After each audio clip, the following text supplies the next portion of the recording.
What's up guys, this is Woolf from Scratch and we are doing another Civ 5 guide. Last week I covered Ramses in Egypt, there's monument builders, high production base. This week we're doing another old-fashioned Civ. We're doing Babylon.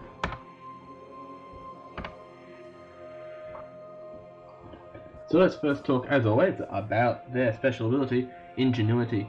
They get a free great scientist when they discover writing, and thus, as you can see, they get great scientists 50% faster. And as you can, hello Captain Obvious, Babylon is a scientific civilization. No shit, Sherlock. And these guys came out in the Gods and Kings expansion pack. How did Babylon play it against you? Well, I've seen Babylon play lots of ways. They generally are, and the AI likes to play them scientifically. However, I've also seen them be great conquerors. So be wary of Babylon and go in against them knowing that they will try and out-science you.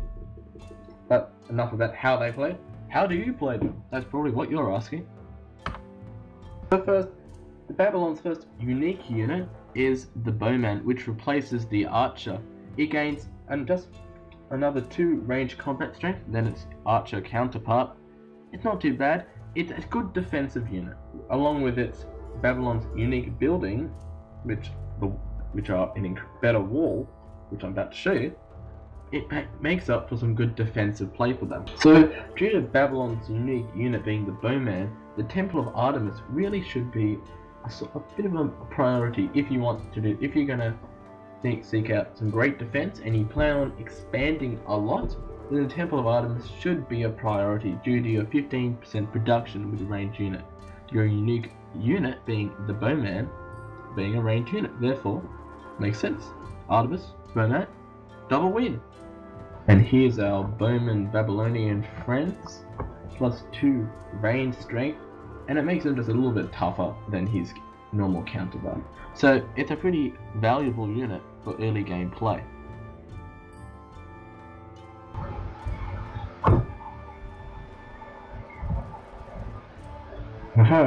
And due to my Bowman, I am #1 military power. Sorry, 3rd. One of its indication to real life. So upon getting masonry, you'll unlock Babylon's unique building, which is the Walls of Babylon. This building replaces normal walls, obviously, and you get a 6 defense bonus instead of the regular 5. 100 hit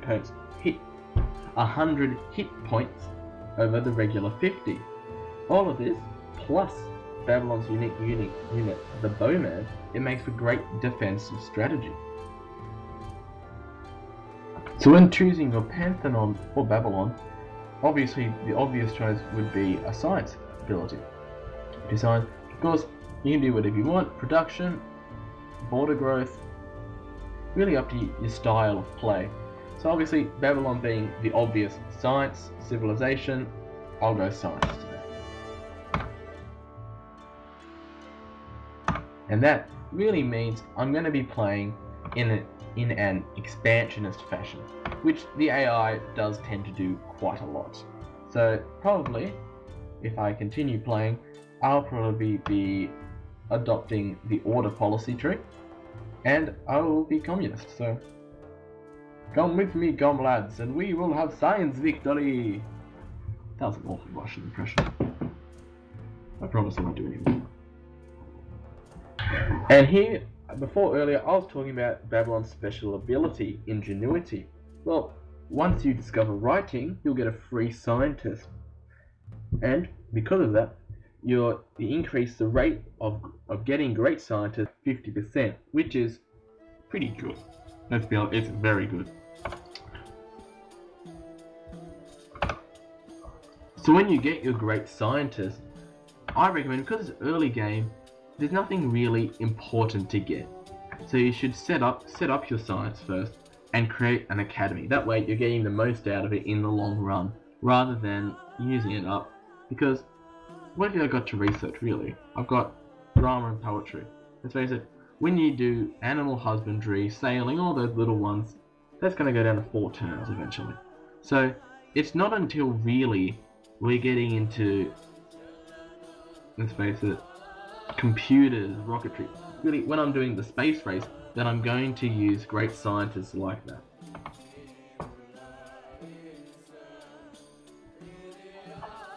And of course, when a great scientist makes his academy, ta-da!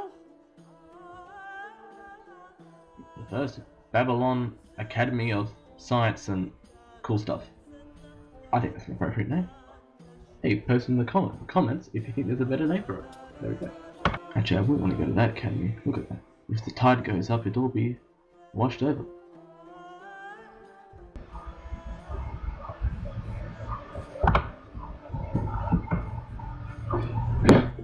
So now I like to give my little verdict on the civilization. So I'm going to give my verdict on Babylon.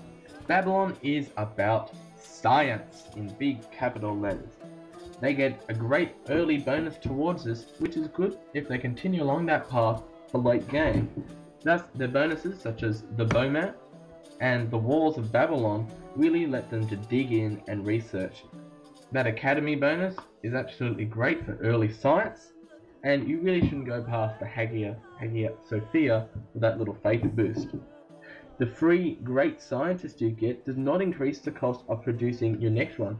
So this is fantastic. You're going to be able to build all your libraries, or your great library, and whatever goes on after that, without the penalty of producing another great scientist.